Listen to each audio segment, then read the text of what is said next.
অভ্র ওঠ। আব্বু দরজায় নক করতে করতে আমি ঘুমের ঘোরে। কি হলো আব্বু, এত রাতে ডাকো কেন? ডাকি কেন জানিস না? এখন রাত আর নেই, জলদি ওঠ, ভোর হয়ে এসেছে। হুম, তো কি হয়েছে? আর তোর কি মনে নেই আজ যে তুই কলকাতা যাবি? সাথে সাথে আমি চিংড়ি মাছের মতো তিরিং করে উঠে বসলাম। আর আমার মাথায় এলো, আরে হ্যাঁ, আমায় তো আজ কলকাতায় যেতে হবে।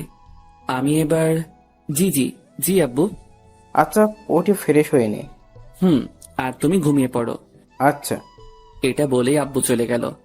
আমি ফোনের স্ক্রিন লাইটটা অন করতে দেখি বাজে এখন 3:45 মতো, আর বাস আছে 4টায়। আমি তাড়াতাড়ি ফ্রেশ হয়ে আব্বুর সাথে দেখা করে বাসার বাইরে চলে এলাম। এখনো 5 মিনিট বাকি, তাই শীতলদার দোকানের সামনে গিয়ে শীতলদাকে রাগাবো বলে, শীতলদা, তুমি এত ভোরে দোকান খোলার মানে কি? কোথায় একটা এত সুন্দর ভাবি আছে, তাকে নিয়ে একটু রোমান্স করবা? তা না, দোকান খুলে বসে আছে।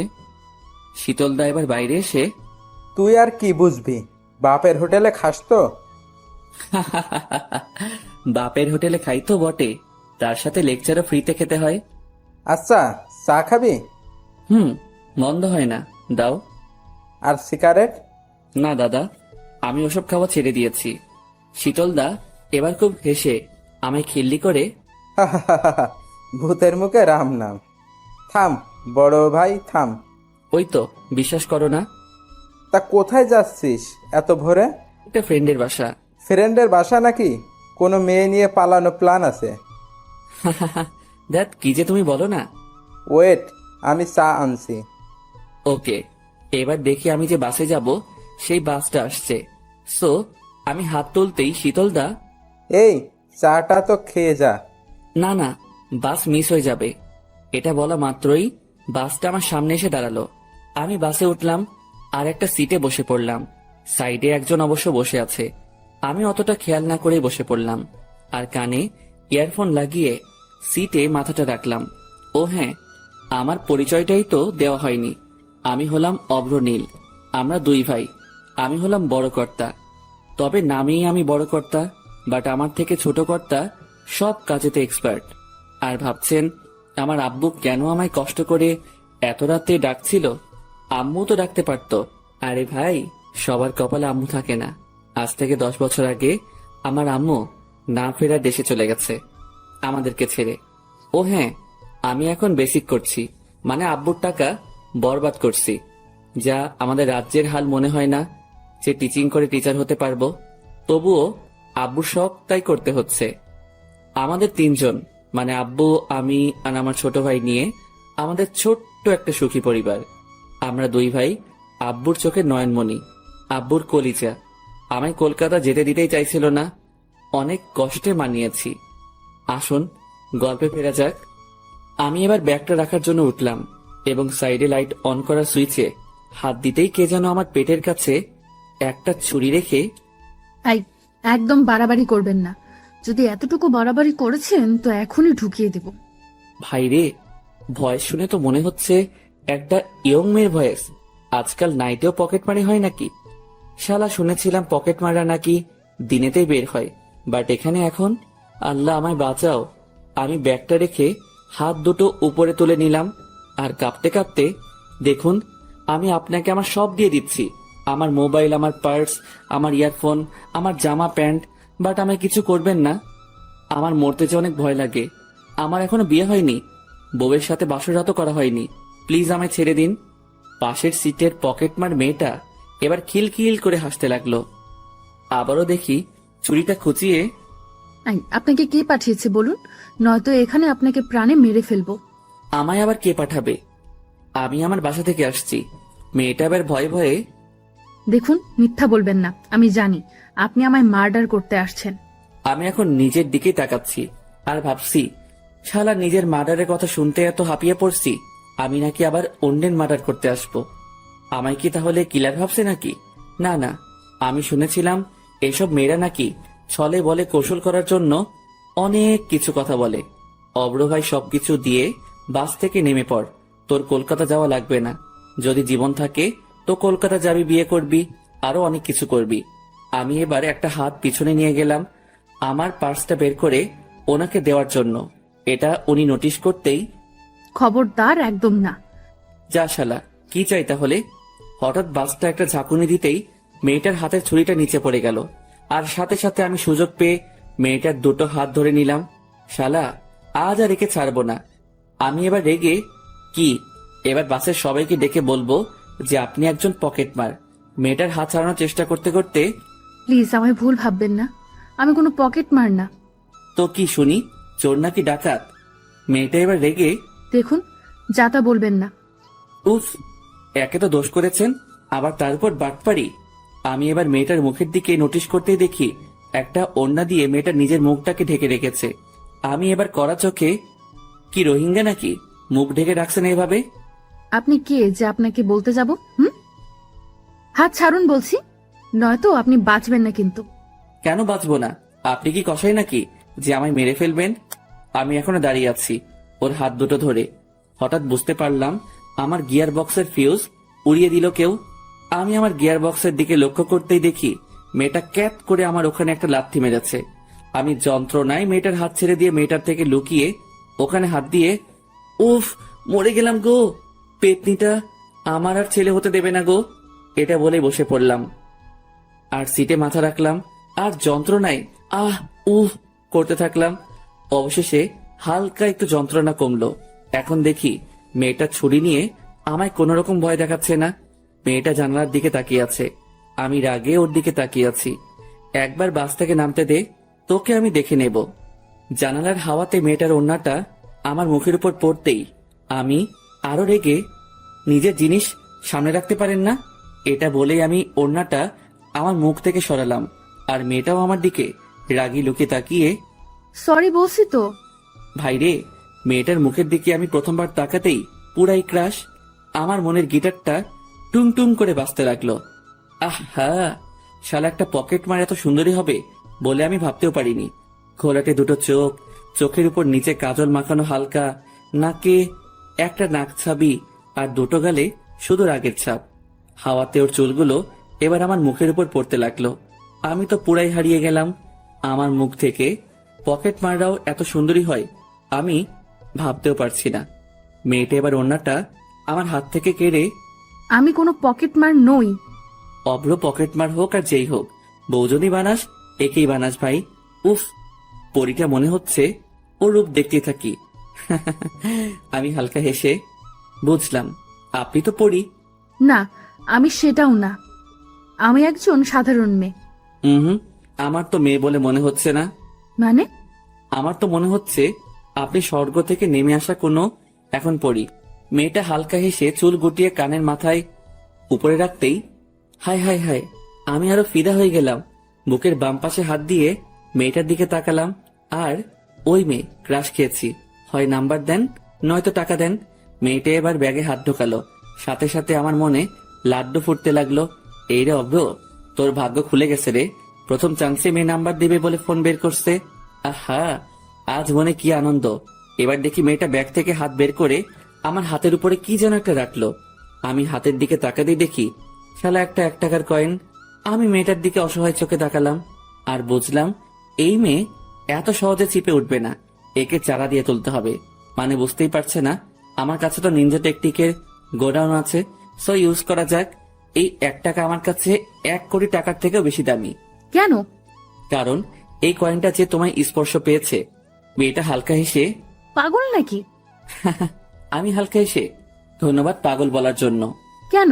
আমার আব্বু নাকি বলে আমি নাকি পাগল, এই নিয়ে কনফিউজ ছিলাম। আমি কি সত্যি পাগল? তবে আজ সবটা ক্লিয়ার হয়ে গেল, কারণ আপনার মতো এত সুন্দরী একটা মেয়ে যখন পাগল বলেছে, সত্যি আমি পাগল। মেয়েটা এবার ওর মাথায় হাত তুলে একবার ঘুরিয়ে, সত্যিই আপনি পাগল। উফ, এভাবে হাসবেন না, আমায় কি মেরে ফেলবেন নাকি? মারবো কেন? আরে, আপনার হাসিতে যে পরিমাণ সুগার আছে তাতে তো আমার ডায়াবেটিস হতে পারে, আর তাতে তো আমি মারাই যাব। মারবো না। ইস, তাই বলে কি আপনি হাসা বন্ধ করে দেবেন নাকি? জি, আমার না হাসলে যদি কারো প্রাণ বাঁচে তাহলে বাঁচুক। আরে, আপনি না হাসলে তো আমি আরো জলদি মারা যাব। আপনার মিষ্টি হাসিটা আপনার দুষ্টু দুষ্টু দুটো ঠোঁটের কোণে থাকলে বেশ মন্দ লাগে না। ভাইরে, মেয়ে তো মনে হচ্ছে ফ্ল্যাট। মেয়েটা এবার মাথা নিচু করে, হাই, আমি শ্রেয়া। আমি বাঁকুড়াতে পড়াশোনা করি। আমিও হেসে, বাহ, আপনার মতো। আপনার নামটাও তো ভারী মিষ্টি। তাই? থ্যাঙ্কস। আর আপনি? আমি অভ্রনীল, আমারও বাঁকুড়াতেই বাসা। ও আচ্ছা, বাই দ্য ওয়ে, আপনি সত্যিই কিলার নন তো? জি, আমি মানুষকে কিল করি না, বাট আপনি চাইলে আপনার বুকের বাম পাশে থাকা হাড়টা কিল করতে পারি। মেয়েটা হালকা রেগে, দেখুন, মেরে ফেলবো কিন্তু। মেরেই তো ফেলেছেন, সাথে হার্টও চুরি করেছেন আমার। তাই? জি মহারানী। মেয়েটা এবার একটা স্বস্তির নিঃশ্বাস ফেলে, ওকে ফাইন। তা কোথায় যাবেন? আপনি যতদূর যাবেন তত দূরই যাব। জাহান্নামে নিয়ে গেলেও সেখানেও যেতে পারি। মেয়েটা এবার মুখে হাত দিয়ে হাসতে হাসতে, বেশ, ফ্ল্যাট তো ভালোই করতে পারেন। আমি মেয়েটার চোখের দিকে তাকিয়ে মুচকি হেসে, না, আমি ফ্লার্ট করি না কাউকে। তবে আজ আর নিজেকে সামলাতে পারলাম না আপনার মতো একটা বিশ্ব সুন্দরীকে চোখের সামনে পেয়ে। উফ, আপনি এত কথা পান কোথায় এত তাড়াতাড়ি? আরে, সামনে একটা রূপের সাগরে রূপের বর্ণনা দিতে কোনো কথা ভাবা লাগে না। আপনাকে দেখে এমনিতে সব বেরিয়ে আসে। মেয়েটা এবার ব্যাগে হাত ঢুকিয়ে একটা চকলেট বের করে মুখে দিল, আর আমার দিকে একবার তাকালো। আমি ভাবলাম হয়তো আমায় দেবে, কিন্তু না, শালা মহাকিপ্টে একাই গদগদ করে গিলে নীলমাইরি। ওই, আপনি না পুরাই আপনার হাতের ওই চকলেটের মতো। মানে? আপনি এতটাই কিউট যে কেউ আপনাকে দেখলে আপনাকে কাছে পেতে মন চাইবে। তাই? এই যে আপনি এত আমায় ফ্লার্ট করছেন, এটা যদি ভাইয়া জানে তাহলে আপনি আর প্রাণে বাঁচবেন না। আমি হালকা হেসে বুকের বাম পাশে হাত রাখলাম আর মেয়েটার দিকে তাকিয়ে, প্রিয়, তোমায় ভালোবেসে ফেলেছি প্রথম দেখাতেই। যদি চাও তো তোমার জন্য পুরো দুনিয়া ঘুরতে পারি। যদি চাও তো ওই উপরওয়ালার কাছে তোমায় পেতে পারমিশনও নিয়ে আসতে পারি। যদি চাও তো তোমার জন্য চাঁদ তারাও আনতে পারি। আর তোমার ভাইয়া তো দূরের কথা। মেয়েটা হালকা হেসে, কোথায় যাবেন আপনি? Kolkata salt lake. আমিও ওখানেই যাচ্ছি। ও মা, তাই নাকি? আমি হালকা হেসে, জি। আচ্ছা, আমায় তুমি বিয়ে করবা? শখ কত? বুঝলাম, লর্ডস অফ লাভ। মেয়েটা আবারও হেসে হেসে কপালে হাত দিয়ে, উফ, আপনি এমন কেন? কেমন শুনি? জানি না। আচ্ছা, আমি আপনাকে বিয়ে করতে পারি।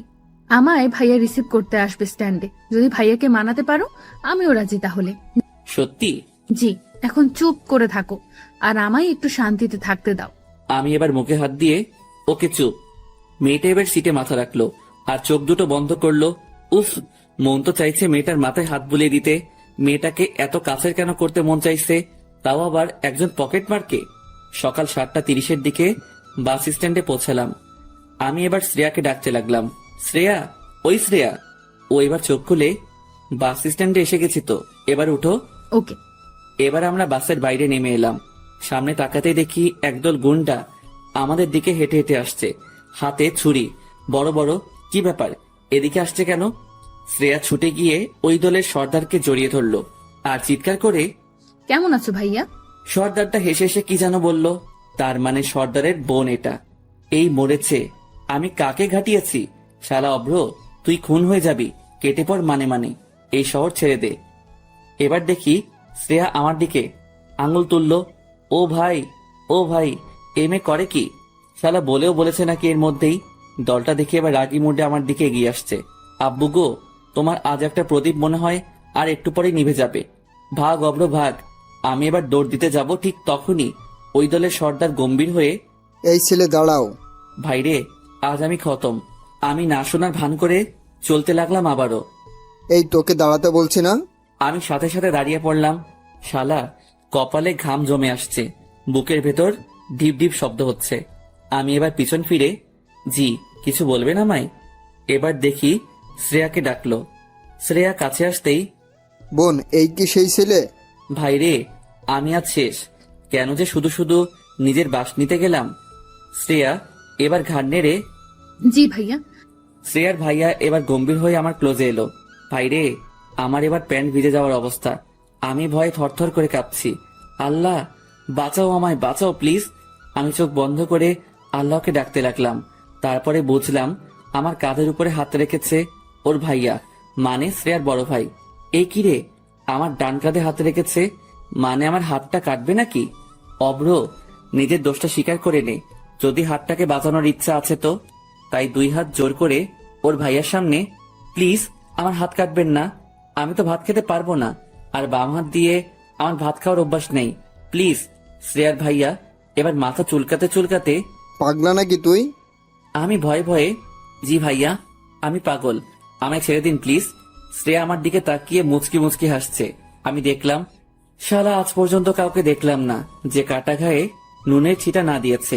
শ্রেয়ার ভাই এবার ধন্যবাদ আমার বোনকে গার্ড দিয়ে আনার জন্য। এটা বলে শ্রেয়ার ভাইয়া চলে গেল আমার সামনে থেকে। শালা এবার নিজেকে বডিগার্ড মনে হচ্ছে, আর আমি শ্রেয়াকে গার্ড দিয়ে এনেছি মানে, ধুর, কিছুই তো বুঝতে পারছি না। আমি দাঁড়িয়ে দাঁড়িয়ে এসব ভাবছি, হঠাৎ আমার সামনে এসে দাঁড়ালো তামিম, মানে আমার সেই ফ্রেন্ড যার বাসায় ওঠার কথা ছিল। এই তুই এখানে দাঁড়িয়ে কেন? আর কাল রিসিভ করিসনি কেন? আমি ওর কথা শুনে ধ্যান ভঙ্গ করে, জি দোস্ত কিছু বলছিলি? তামিম এবার আমার হাতে হাত রেখে, তুই ঠিক আছিস তো? আমি এবার কপালের ঘাম মুছে, হ্যাঁ আমি ঠিক আছি। আচ্ছা, তোদের শহরে কি মাফিয়া থাকে নাকি? হ্যাঁ, সব শহরেই তো থাকে, তুই জানিস না? হ্যাঁ জানি, তবে তোদের এখানের গুলো বড্ড বেশি ভয়ঙ্কর। কি যে বলিস না, তুই কি ওদের সামনে পড়ছিলি নাকি? পড়েছিলি মানে? পড়ে গিয়ে বেঁচে গেছি। জানিস তো কি হয়েছে? আচ্ছা আগে বাসায় চল, নেক্সট ডে হাত মুখ ধুয়ে তোর কাণ্ড কারখানা শুনবো। এটা বলেই ও আমায় বাইকে তুলে ওদের বাসায় নিয়ে এলো। আমি হাত মুখ ধুয়ে ওর রুমে এসে ওকে সবটা খুলে বললাম। তামিম দেখি ভয়ে পুরাই থমকে গেছে, আর আমার দিকে তাকিয়ে হাততালি দিয়ে, তোকে আমি কতবার বলেছি মেয়েদের সাথে ফ্ল্যাট অফ কর। আমি হালকা হেসে, কি করব বল দোস্ত, আমি যে সিঙ্গেল, যে মেয়েকে দেখি তাকে নিয়ে স্বপ্ন দেখা শুরু করে ফেলি। জি, এবার এটাও দেখো যে একদিন গুলি খেয়ে পড়ে আসিস। আমি এবার একটু ভাব নিয়ে, দেখ দোস্ত, এই অব্র কারোর থেকে কম না। আচ্ছা যাই হোক, অনেক জার্নি করে এসেছিস, খাওয়া দাওয়া কর, একটু রেস্ট নে। আচ্ছা দোস্ত। আমি এবার খাওয়া সেরে রুমে বসে আছি। অনেকক্ষণই বসে রইলাম, দেখলাম তামিমের কোনো পাত্তাই পাচ্ছি না। তাই ড্রয়িং রুমে গিয়ে আন্টিকে, আন্টি তামিম কোথায়? ও একটু বাজারে গেছে। ও আচ্ছা, ওকে আন্টি, এটা বলে আমি রুমে চলে এলাম। জানালার সাইডে গিয়ে চারদিকটা দেখতে লাগলাম। সত্যি এই শহরটা খুবই সুন্দর, একের পর এক ইমারত, সত্যি কলকাতা প্রাণের শহর। দূরে চোখ মেলতেই দেখি গাড়ির ভিড়, কোথাও বেলুন বিক্রি করছে কেউ, আবার কেউ ভিক্ষা করছে, আবার কেউ রাস্তা পারাপার করতে ব্যস্ত। দুপুরটাও কেটে গেল রুমের মধ্যেই। বিকেলের দিকে ছাদে গেলাম, তামিম আর আমি। তামিম বসে আছে একটা কর্নারে, আর আমি চারদিকটা ঘুরে দেখছি, বেশ ভালো লাগছে। হঠাৎ একটা ছাদের দিকে লক্ষ্য করতেই আমি দিশা হারিয়ে ফেললাম। আরে এ তো শ্রেয়া। সাথে সাথে আমি, তামিম, আমি নিচে গেলাম। কেন? আব্বে আমি গেলাম নিচে, তুই থাক এখানে। আরে কেন বলবি তো? ভাই বলার টাইম নেই, এটা বলেই আমি রুমে চলে এলাম। ভাই রে, বুকটা দূর দূর করে কাঁপছে। তার মানে শ্রেয়ার কি এখানে বাসা? তামিমও কিছুক্ষণ পর রুমে আসতেই, আচ্ছা তামিম, তোদের এই এলাকায় কি কোনো মাফিয়া থাকে? না তো, কেন?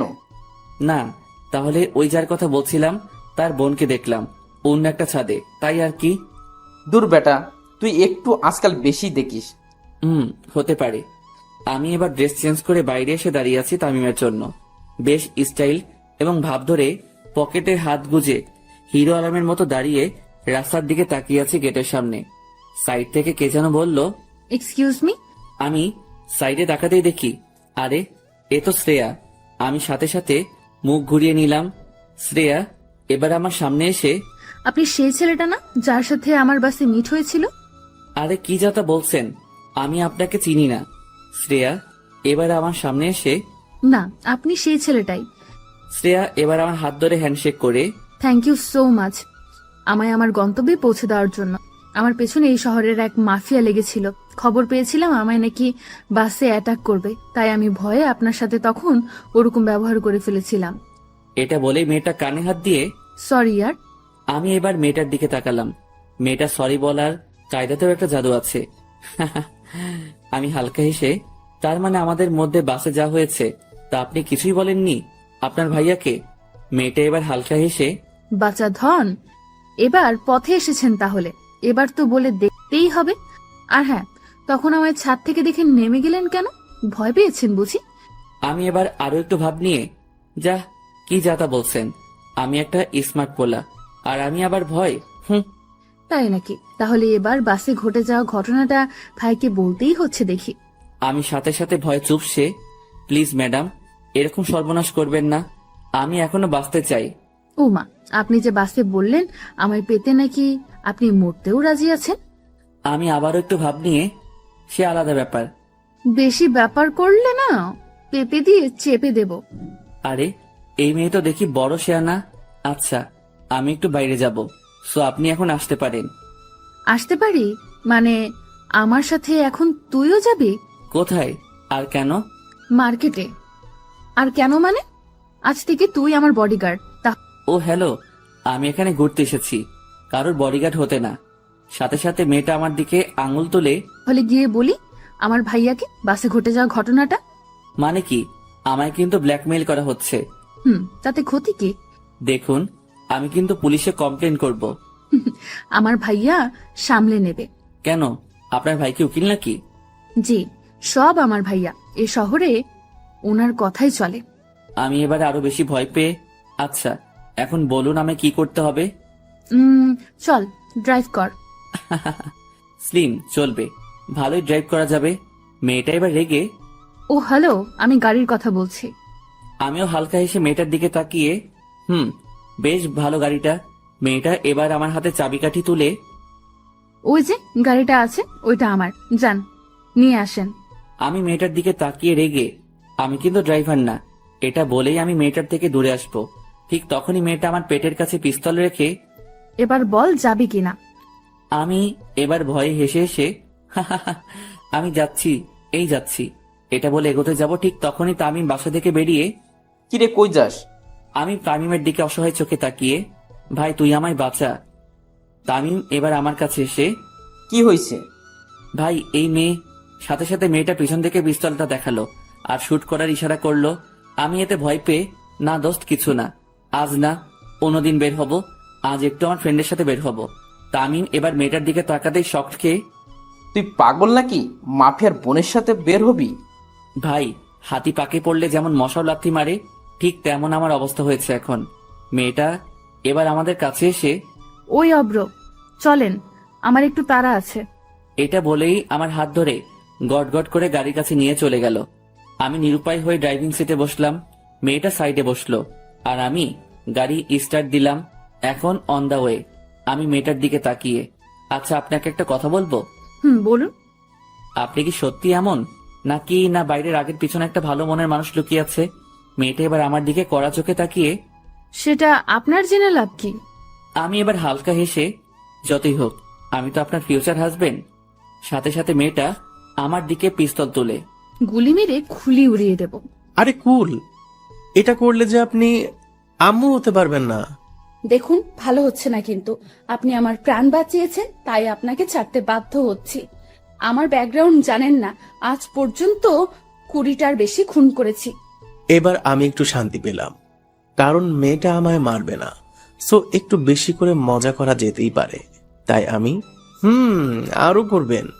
কত ছেলের মন যে আপনি আপনার রূপের পিস্তল দিয়ে খুন করেছেন, সেটা তো আপনাকে দেখেই বোঝা যাচ্ছে।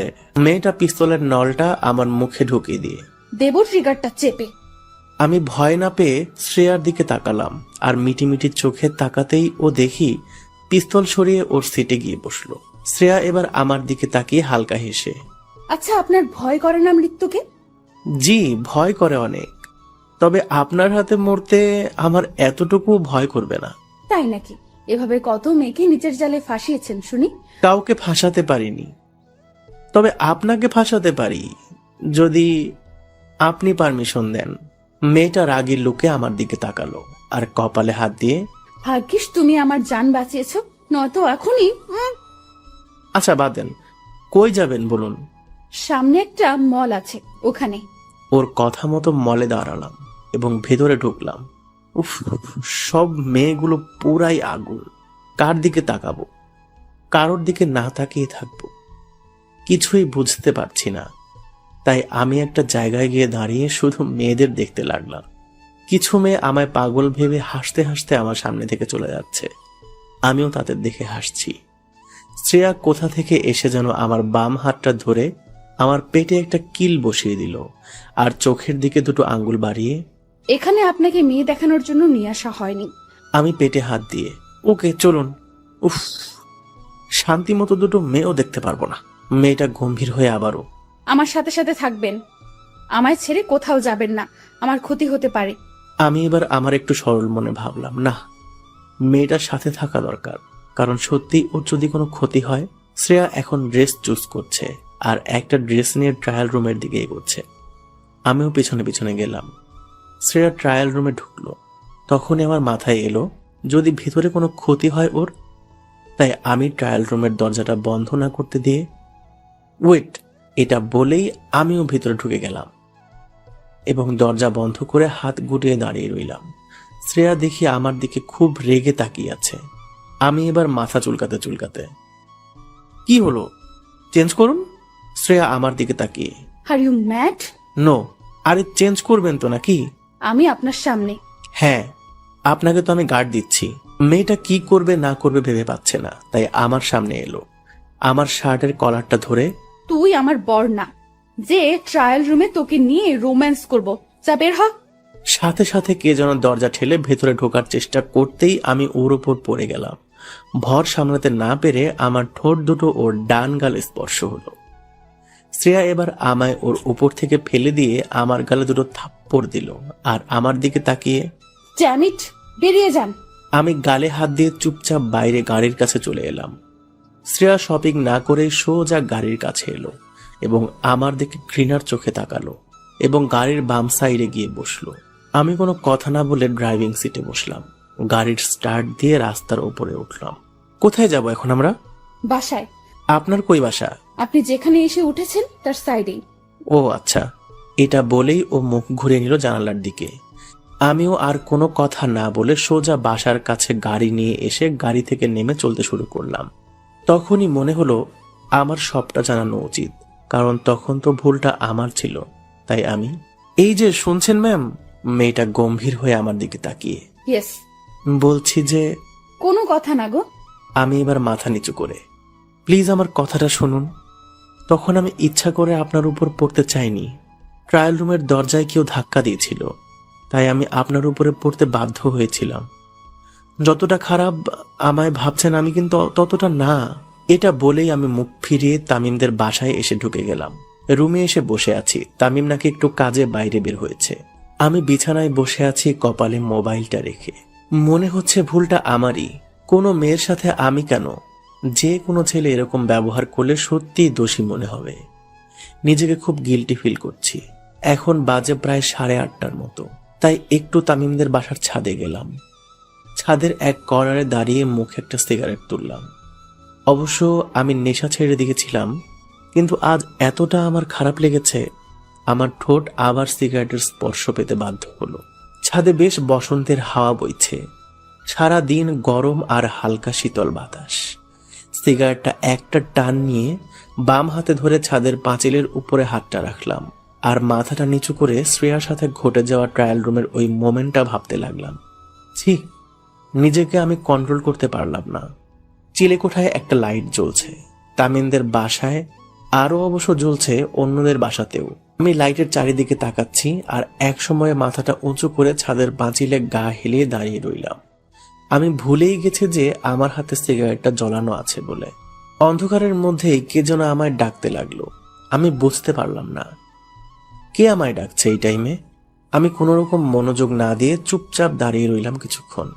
একসময় আমি চাঁদের দিকে তাকিয়ে আছি এবং চাঁদের রূপ দেখছি। হঠাৎ আমার কাঁধে কে যেন টাচ করলো।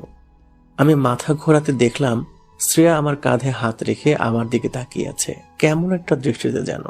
আমি মাথা নিচু করে, আপনি এখানে? শ্রেয়া এবার হাত দুটো গুটিয়ে ঠোঁটের উপর ঠোঁট চেপে, জি, কোনো সমস্যা? আরে সমস্যা কেন হবে, আপনাদের এলাকা।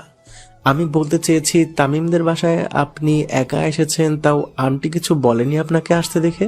জি না, আমি তো এখানেই থাকি, তাহলে আমায় কেন কেউ কিছু বলবে? ও হ্যাঁ, তাই তো। আমি একগাল হেসে, আমি আবারও গিল্টি ফিল করতে করতে, তখন তো সরি। যাবি বললেই আমি যেতে দেব? তুই কিভাবে ভাবছিস এটা? মামা বোঝার ট্রাই কর, আমার জন্য তোরা বিপদে পড়তে পারিস। তোর জন্য মানে? আরে ওই যে শ্রেয়া যা পাগলামি শুরু করেছে, আমি তো ওকে লাভ করি না। আর কেননা আমার কাছে আমাদের ফ্যামিলি বড়। তামিম এবার আমার কাছে এসে আমার কাঁধে হাত রেখে, জীবনে কারোর প্রতি এতটুকু তোর মনে ফিলিংস এসেছে, তাকে আপন না করে চলে যাবি? আরে ভাই, এটা তো কলকাতা, এখানে বস্তাভর্তি ভালোবাসাও মেলে, আবার প্রাণ ভরানো ঘৃণাও মেলে। তুই ভালোবাসা পেয়েছিস এই শহরের বুকে, তুই না নিয়ে কিভাবে যাবি? আমি এদিকটা সামনে নেব। তুই যদি বলিস, আমাদের ছাত্র সংসদকে ডাকবো তোদের জন্য। আমি হালকা হেসে মাথা নেড়ে, মামা আমি চাই না এসব। তুই হয়তো ভালো জানবি মাফিয়া কতটা শক্তিশালী। তামিম আবারও ঘাড় নেড়ে, সে যাই হোক, তুই এখন এখান থেকে এক পাও নড়বি না। আমারও মন চাইছে না ছেড়ে যেতে। মেয়েটার মায়ায় একটু হলেও জড়িয়ে পড়েছি। আমরা সিঙ্গেল পোলাপান, আমাদের সাথে কেউ দুদিন মেসেঞ্জারে ভালোভাবে কথা বললেই তার প্রতি ভালো লাগা শুরু হয়ে যায়। আর এটা তো ফেস টু ফেস। তবুও আমি মনের কষ্ট চেপে, আমি আবার আসবো দোস্ত, মাস 3 পর। তখন এদিকটা সব ঠিক হয়ে যাবে। প্লিজ দোস্ত, আমার যেতে মানা করিস না। তামিম এবার অভিমানী মুখ নিয়ে, তোর ইচ্ছা।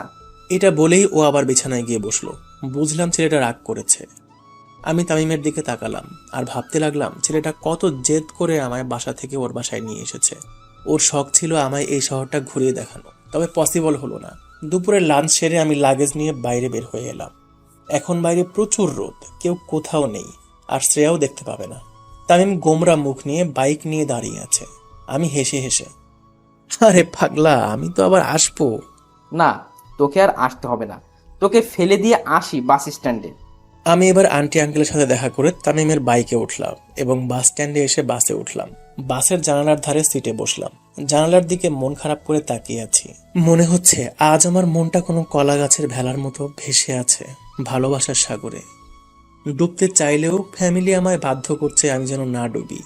আর মেয়েটা তো একটা চাতক পাখির মতো ভালোবাসার তৃষ্ণা মেটাতে আমার থেকে কিছুটা ভালোবাসা চেয়েছিল, কিন্তু আমি স্বার্থপরের মতো মেয়েটার দিকে মুখ ফিরিয়ে চলে এলাম।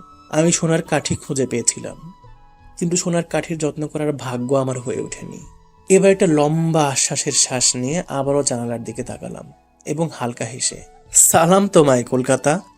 প্রতিদিন কত মানুষের ভালোবাসা এই শহরের বুকে হয়, আবার কত মানুষের ভালোবাসা এই শহরের বুকে নানা কারণে শেষ হয়। নেশার থেকে কম কিছু না এই শহর যে কাউকে ভালোবাসাতে বাধ্য করবে, সেটা কোনো মেয়েকে দিয়ে হোক কিংবা প্রাকৃতিক পরিবেশ দিয়ে হোক। আমার এসব কথা মাথায় আসতেই চোখ দিয়ে টপ টপ করে পানি পড়তে লাগলো। আমি চোখের পানি মুছে একটু শক্ত হলাম এবং আমি বুঝতে পারলাম আমার পকেটে কেউ যেন হাত পড়ছে। আমি সাথে সাথে হাতটা ধরলাম এবং সাইডে তাকিয়ে দেখলাম একটা হিজাব পরা মেয়ে। মেয়েটা বাঁচার জন্য চিৎকার করে, হেল্প হেল্প হেল্প, এই ছেলেটা আমার হাত ধরেছে। সাথে সাথে কতগুলো কলেজ স্টুডেন্ট এগিয়ে এলো। আরে ভাই, মেয়ে ডাকলে তো একটা 70 বছরের বুড়ো লাফিয়ে লাফিয়ে চলে আসবে। স্টুডেন্টগুলো আমার কাছে এসে আমার দিকে তাকালো এবং গম্ভীর হয়ে, বাসে মেয়েদের ইপটিজিং করা হচ্ছে। ভাই এই মেয়ে পকেট মার, আমার পকেটে হাত ঢোকাতে চেয়েছিল, আমি টের পেয়ে ওর হাত ধরেছি। এবার একটা স্টুডেন্ট এলো, বেশ স্টাইলিশ, চুলে কালার করা। সে এগিয়ে এসে বলল, আরে ভাই, এটা পসিবল না, একটা হিজাব পরা মেয়ে কখনো এরকম কাজ করতে পারে না। আমি এবার রেগে গেলাম এবং ওদের দিকে তাকিয়ে, ভাই চরিত্র হিজাবে বোঝা যায় না, হিজাব তো মিয়া খলিফাও পরে। সবাই আমার কথা শুনে চমকে গেল। আমি আরো রেগে মেয়েটার দিকে তাকিয়ে, সত্যিটা বলুন নাকি এখনই থানায় গিয়ে কমপ্লেন করবো আপনার নামে। মেয়েটা এবার ভয়ে ভয়ে। জি জি। এবার একটা বাস স্টপ আসতেই মেয়েটা আমার জোর করে হাত ছাড়িয়ে নেমে গেল। আমি আর কিছু না বলে চুপচাপ বসেই রইলাম এবং খুব সজাগ হলাম, আবার যদি পকেট মারে কেউ। বাট ছাড়া রাস্তায় আর কোনো দুর্ঘটনা হয়নি। আমার বাসাতে এসে পৌঁছালাম। এখন বাজে প্রায় বিকাল 5:30টার মতো। বাসায় এসে ফ্রেশ হয়েই সোজা বেডের বালিশে মাথা দিলাম এবং পকেট থেকে ফোনটা বের করতেই দেখি তামিম অনেকবার কল দিয়েছে। তাই আমি কল ব্যাক করতেই জানতে পারলাম শ্রেয়া আমায় খুঁজছিল। বাট তামিম নাকি শ্রেয়াকে রেগে বলেছে, তোর জন্য ছেলেটা এই শহর ছাড়তে বাধ্য হলো, সব তোর দোষ। তামিমের কথা শুনে আমার মন আরো খারাপ হওয়া শুরু করলো। তামিম এটা কি করলো? আমি ফোন রেখে চুপচাপ বিছানায় শুয়ে রইলাম। 2 দিন পর বেলা 12টার দিকে শীতলের দোকানে বসে চা খাচ্ছি। কেউ নেই, আমি আর শীতলদা ছাড়া। ও তক্তাতে শুয়ে আছে আর আমি হাই বেঞ্চে শুয়ে পা নাড়াচ্ছি আর ইয়ারফোনে গান শুনছি। আমি এবার টের পেলাম দোকানে কেউ যেন ঢুকলো। আমি মাথা তুলে দেখলাম না, কারণ শীতলদা আছে দোকানে, যা দেওয়ার ও দিয়ে দেবে। আমি চোখ বন্ধ করে শ্রেয়া ঘোষালের চল রাস্তায় সাজি ট্রামলাইন আর কবিতায় ছুঁয়ে কাঁপলে আহা উত্তাপ কত সুন্দর তুই থার্মোমিটারে মাপলে হিয়া টুপটাপ জিয়া নস্টাল মিছে কুয়াশায় ভেজা দিন আমি ভুলে যাই কাকে চাইতাম আর তুই কাকে ভালোবাসতিস। এই গানটা শুনতে লাগলাম। হঠাৎ আমার সাইডে একজন বডি বিল্ডার এসে দাঁড়ালো মনে হলো। আমি চোখ দুটো খুলে উপরের দিকে করতেই সর্বনাশ, শ্রেয়ার ভাইয়া এখানে কি করে?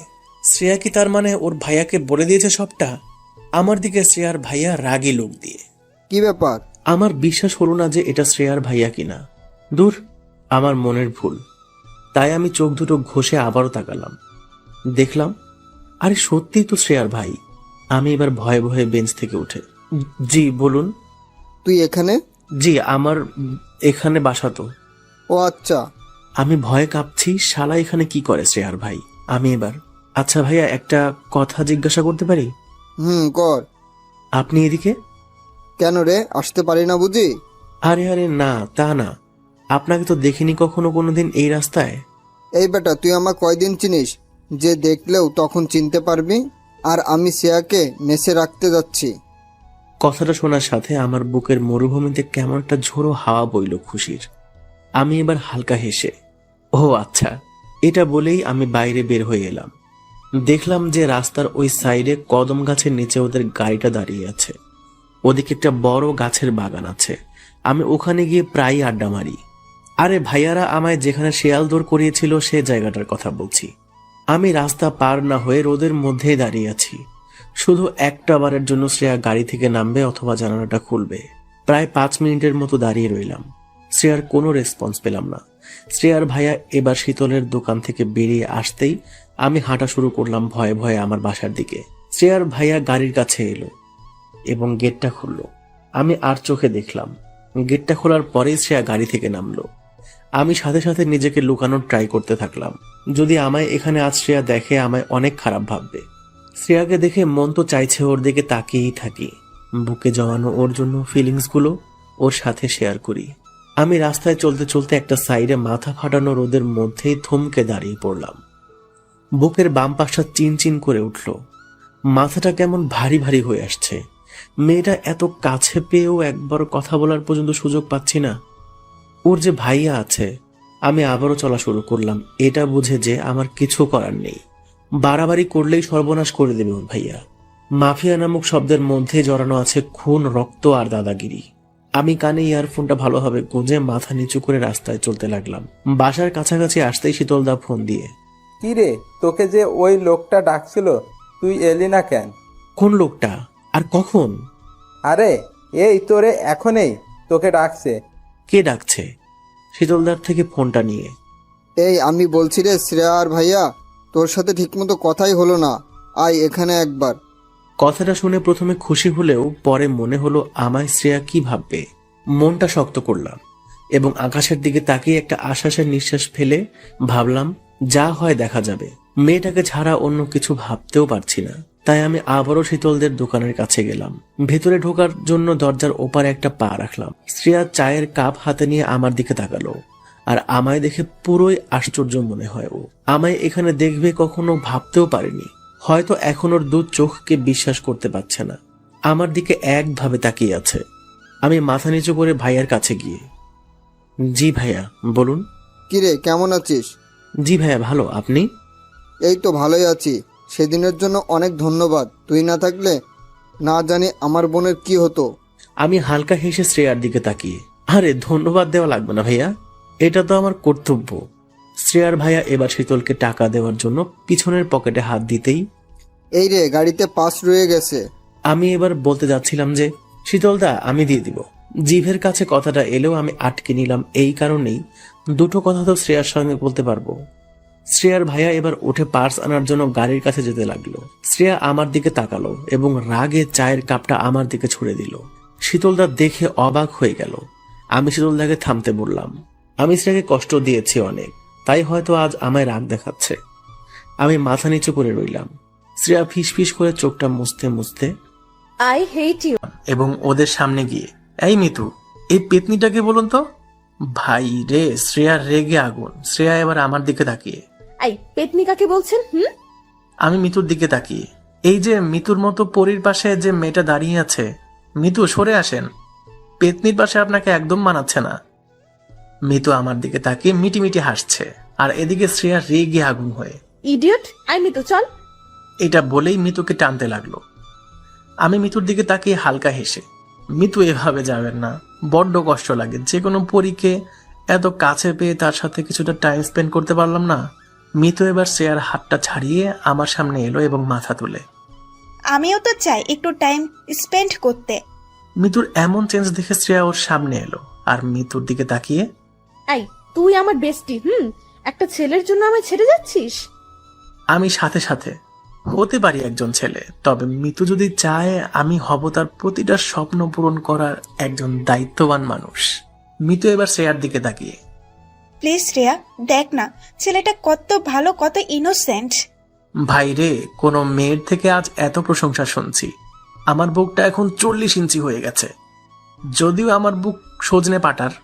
আমি এবার মিতু ও যদি চায় আমাদের সাথে টাইম স্পেন্ড করতে পারে। বেচারি একা কোথায় যাবে বলুন? তুই থাক, মরবি তুই। এটা বলেই শ্রেয়া চলে গেল। আমি এবার মিতুর দিকে তাকালাম আর তাকিয়ে ভাবছি, শালা এই মেয়ে আমাকে সত্যি বর বানিয়ে ছাড়বে নাকি। ইস, আমি শ্রেয়াকে পেতে মিতুর সাথে এভাবে মজা করছি। তাতে কি, বেস্টি তো আরেকজন বেস্টিকে বেশ ভালোভাবে বাদ দিতে পারে। আমি মিতুকে নিয়ে কফি শপের ভেতরে গেলাম এবং কফি খেতে খেতে, আচ্ছা মিতু, আপনি আর শ্রেয়া কি আপনারা এক মেসেই থাকেন? জি, আর হ্যাঁ তুমি বলতে পারেন, সমস্যা নেই। তুমি বললে যে পরীরা রাগ করবে, তাদের সর্বদা সম্মান দেওয়া উচিত। তাই আমি রাগটাগ করি না, সো আমি তুমি বলতে পারেন। ওকে, বাট আপনিও যদি বলেন তবেই। ওকে। আমি এবার মিতুর হাতের দিকে তাকালাম, দেখলাম একটা ঘড়ি পড়ে আছে। এটা দিয়েই শুরু করতে হবে কাহিনী। আজকালের মেয়েরা ভাই প্রশংসাতেই বেশি পটে। আচ্ছা মিতু, এই ঘড়িটার অনেক দাম তাই না? মিতু আমার দিকে তাকিয়ে, হ্যাঁ, কেন? আরে এই ঘড়িটা তো এখানে পাওয়া যায় না, প্যারিসে পাওয়া যায় শুধুমাত্র। মেয়েটা এবার একটু ভাব দেখিয়ে, হ্যাঁ, আমার এক ভাইয়া এনে দিয়েছে। শালা শুনে যা হাসি পাচ্ছে না মাইরি। শালা এই ঘড়িগুলো স্টেশনারি দোকানে 150 টাকাতে পাওয়া যায়। তবু আমি হাসি চেপে চোখ বড় বড় করে, বাবা সত্যি? জি। আচ্ছা মিতু, তোমার এই রূপের রহস্য কি জানতে পারি? আমি কিভাবে জানবো? ইস, এটা তুমি জানো না? জি না, কি বলো? তুমি যে একজন পরী। তাই? আমি এবার আমার মোবাইলটা ওর দিকে এগিয়ে দিয়ে, যদি তোমার মতো একটা পরীর নাম্বার আজকে আমার মোবাইলে সেভ থাকতো তাহলে আমি নিজেকে খুব লাকি ফিল করতাম। মেয়েটা আমার দিকে তাকিয়ে হালকা হাসলো এবং মোবাইলে ওর নাম্বারটা সেভ করে মিতু নামে সেভ করে দিলাম। আচ্ছা তোমার নাম কি? আমি হালকা হেসে, অভ্রনীল। বাহ, অনেক সুন্দর। আচ্ছা আমি কি তোমায় নীল বলে ডাকতে পারি?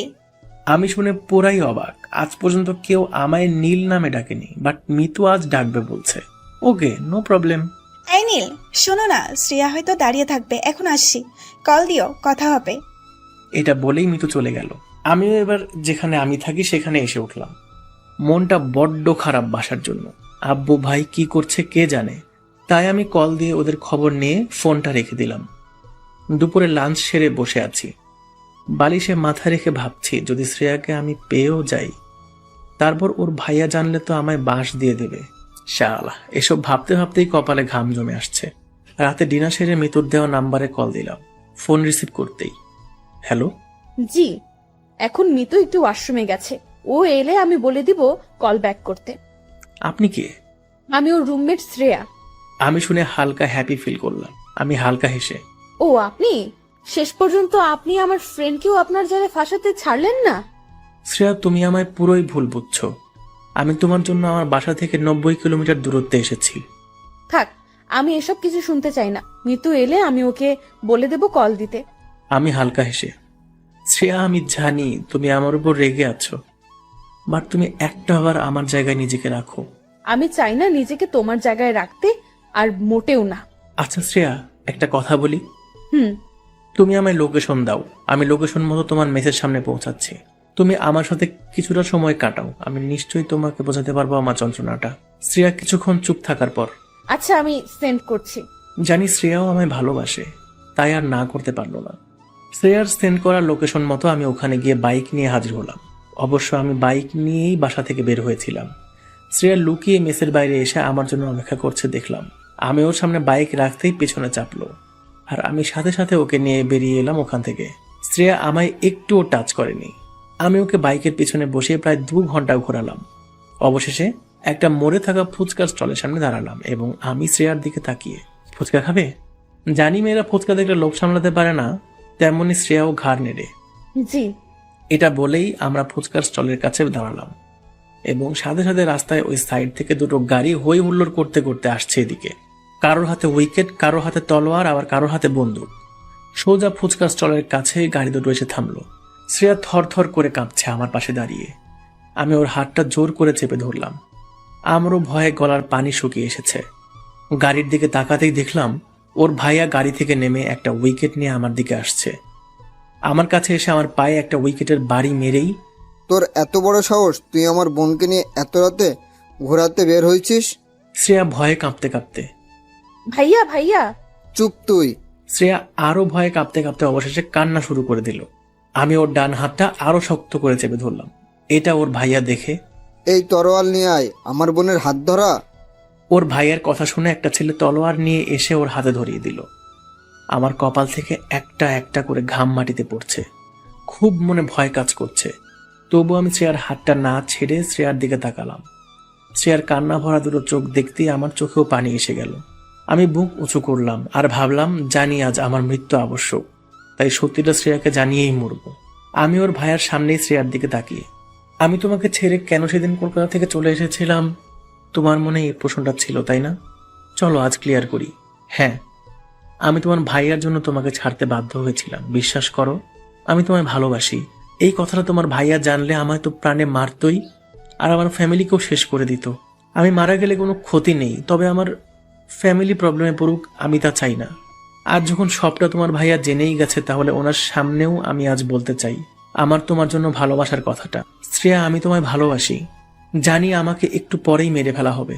আমি তোমায় আমার প্রাণের শেষ শ্বাস প্রশ্বাস পর্যন্ত ভালোবাসি। শ্রেয়া ওর ভাইয়ার সামনে আমাকে জড়িয়ে ধরল, আর শ্রেয়ার ভাইয়া চিৎকার করে রাগে ক্রোধে গর্জে উঠল আর শ্রেয়াকে ছাড়িয়ে আমায় ইচ্ছা মতো উইকেটের বাড়ি দিতে লাগলো। শ্রেয়া আমায় বাঁচানোর জন্য আমার কাছে এসে ওর ভাইয়াকে আটকাতে লাগলো, কিন্তু ওর ভাইয়া ওকে বারবার টেনে হিঁচড়ে সরিয়ে নিচ্ছে। শ্রেয়া চিৎকার করে খুব কান্না করছে আর বলছে, প্লিজ ভাইয়া, ওকে ছেড়ে দাও প্লিজ ভাইয়া। শ্রেয়ার কোনো কথা না শুনে আমাকে একভাবে মারতেই লাগলো।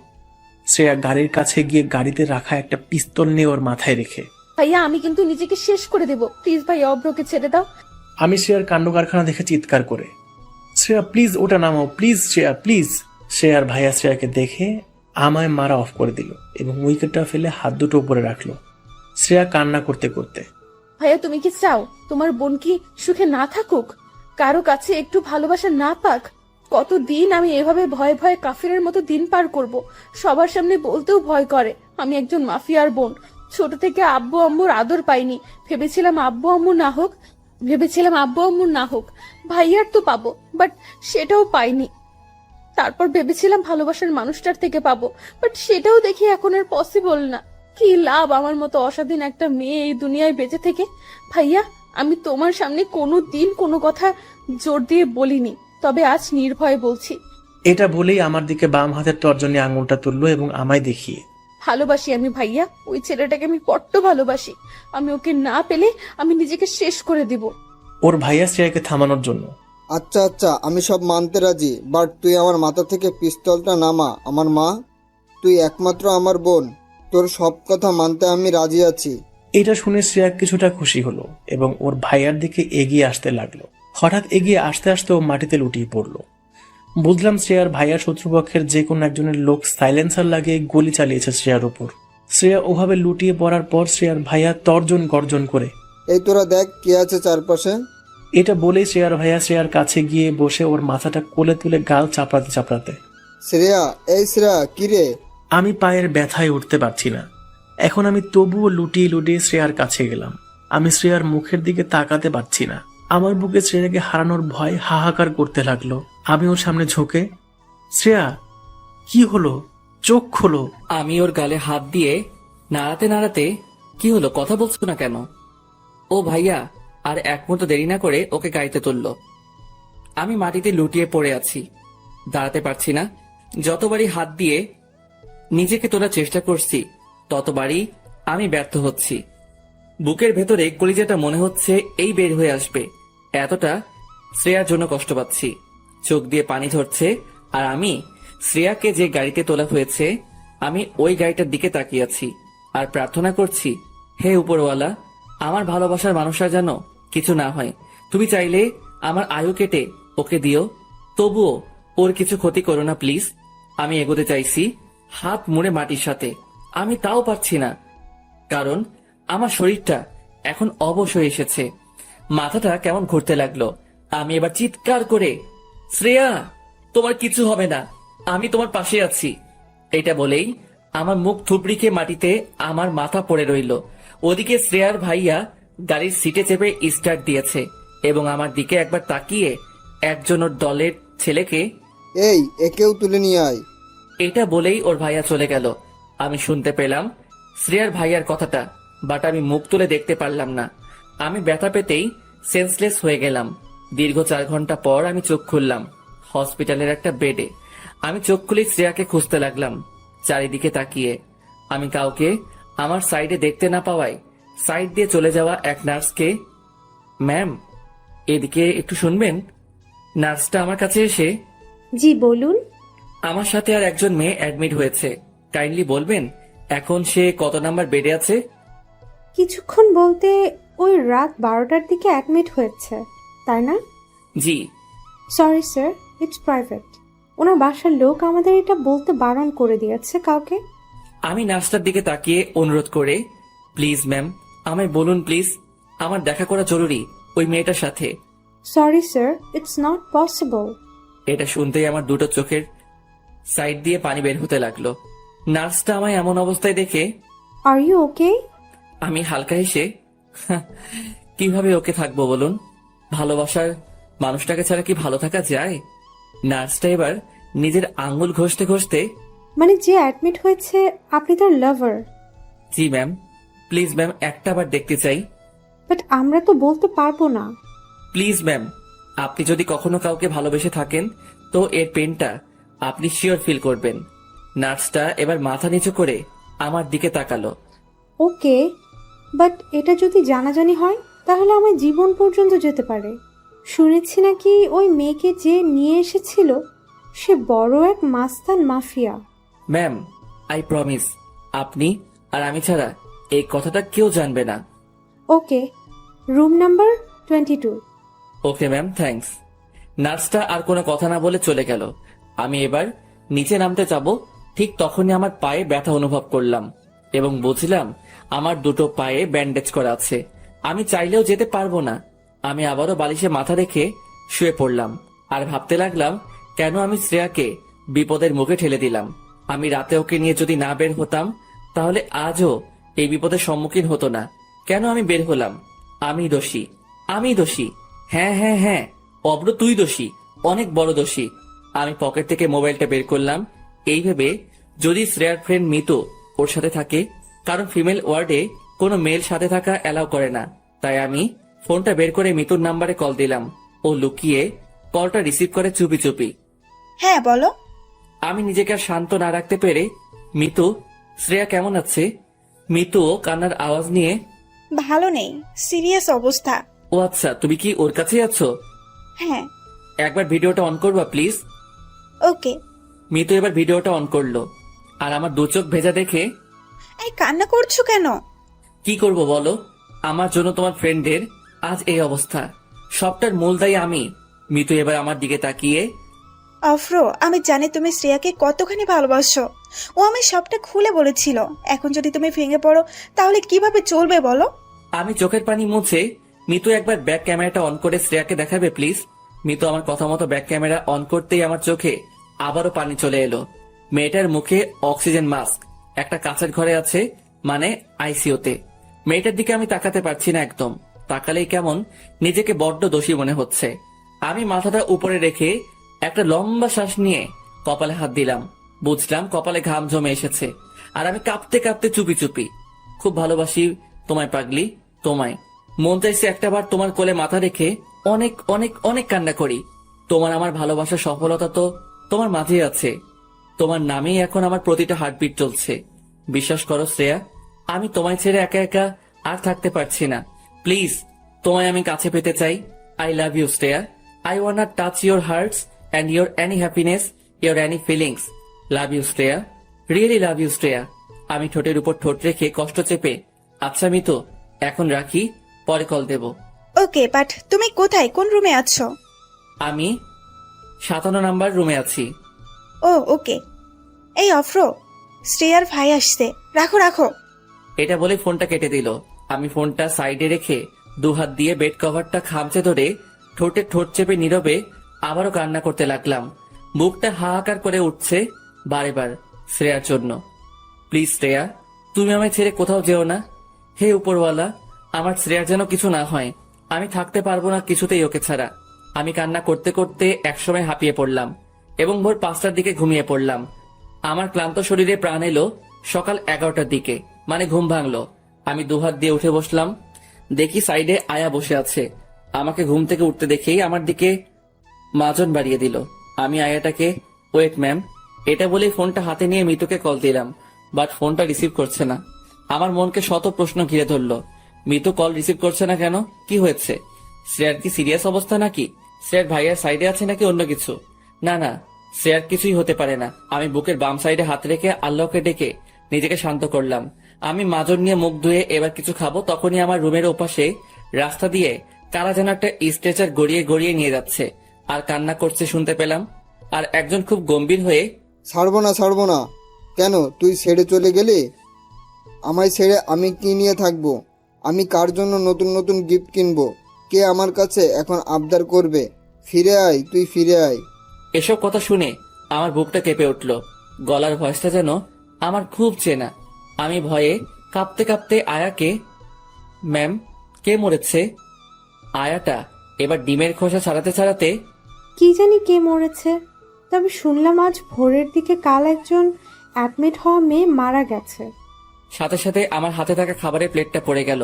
আমি একভাবে তাকিয়ে রইলাম দেওয়ালের দিকে, আর চোখ বেয়ে নীরবে পানি বইছে। তার মানে আমারও না তো? না না, এটা হতেই পারে না। উপরওয়ালা এতটা নিষ্ঠুর না যে দুটো ভালোবাসার মানুষকে একে অপরের থেকে ছিনিয়ে নেবে। আমি পাগলের মতো ফোনটা নিয়ে মিতুকে বারবার কল দিচ্ছি। একসময় ও ফোনটা রিসিভ করতেই ও খুব কান্না জুড়ে দিল। হ্যালো। মিতু কোনো কথা না বলে ফিসফিস করে কেঁদে চলেছে। আমি নিজেকে শান্ত না রাখতে পেরে, হ্যালো মিতু, তুমি কান্না করছো কেন? কি হয়েছে? মিতু গলা ঝেড়ে, না না, কিছুই হয়নি। তুমি কেমন আছো?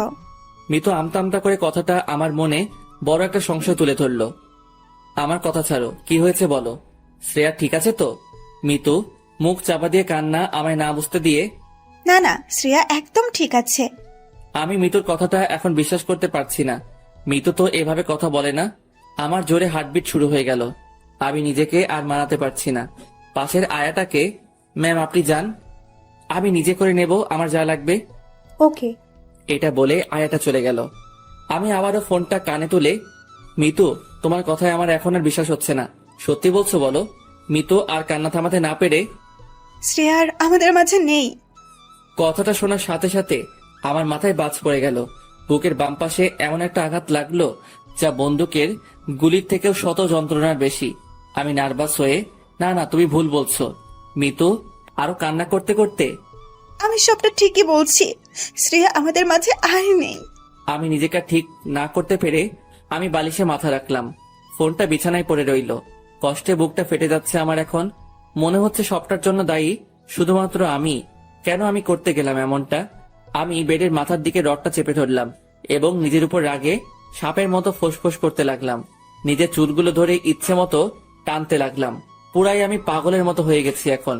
মন থেকে বারে বার এই কথাটাই আসছে, অভ্র তুই একটা খুনি। নিজের ভালোবাসার মানুষকে তুই নিজেই মেরে ফেললি। আমি চোখ বন্ধ করতেই আমার দু চোখ থেকে ঝরঝর করে বৃষ্টির মতো পানি পড়তে লাগলো। গোটা শরীরটার এখন উপর নিজেরই ঘৃণা হচ্ছে। কেন আমি শ্রেয়াকে নিয়ে বাইরে বের হলাম? কেন কেন কেন? কি দোষ করেছিল? শ্রেয়া, তুমি আমায় মাফ করে দিও। এখন শ্রেয়ার সাথে কাটানো সেই প্রথম মুহূর্তটা মনে পড়ছে আর চিৎকার করে মন বলতে চাইছে, শ্রেয়া আমি তোমায় ভালোবাসি। আমি তোমায় আবারও ওই বাসের কর্নারের সিটের পাশে চাই। যেভাবে তুমি আমায় ছুরি দিয়ে আমায় ভয় দেখিয়েছিলে, আমি ওই ভয়টাও পেতে চাই তোমার থেকে। প্লিজ শ্রেয়া, তুমি ফিরে আসো। শ্রেয়ার হাসিটা এখন বড্ড বেশি আমায় মিস করাচ্ছে। শ্রেয়ার সাথে মলের ট্রায়াল রুমের কথাটা ভেবে পাগলের মতো হাসছি।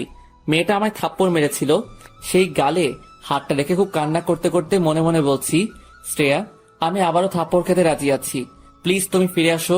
কেন তুমি আমায় এক এক করে ছেড়ে চলে গেলে? বাইরে এখনো কান্নাকাটি করছে ওর ভাইয়া। মেয়েটাকে দেখতে বড্ড মন চাইছে, কিন্তু আমি তো যেতে পারবো না। আমার পা দুটো ব্যান্ডেজ, আমি নামতে চাইলেও পারছি না। আমি কান্না করতে করতে দুটো হাত দিয়ে যাই হোক করে বেড থেকে পা গুলো নামালাম এবং আস্তে আস্তে করে বসলাম এবং হাত ঘষতে ঘষতে গেটের দিকে এগোতে লাগলাম। কোমরটা কেমন যন্ত্রণায় কেঁপে উঠছে, তবুও আজ এই যন্ত্রণা শ্রেয়াকে হারানোর যন্ত্রণার কাছে বিন্দুমাত্র।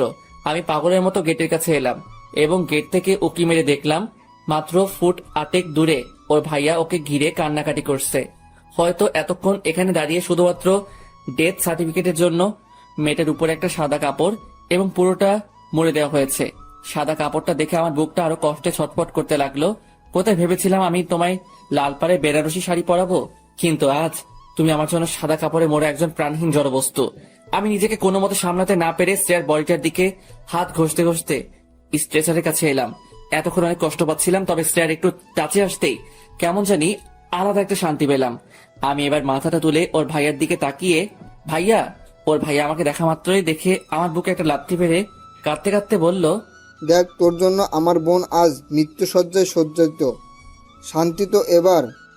আমি হাউমাউ করে কান্না করতে করতে ভাইয়ার দুটো পা ধরে, ভাইয়া, আমি অপরাধী, আমি জানি আমি অনেক বড় ভুল করেছি, যে আমি কোনোদিন ক্ষমার প্রাপ্য না।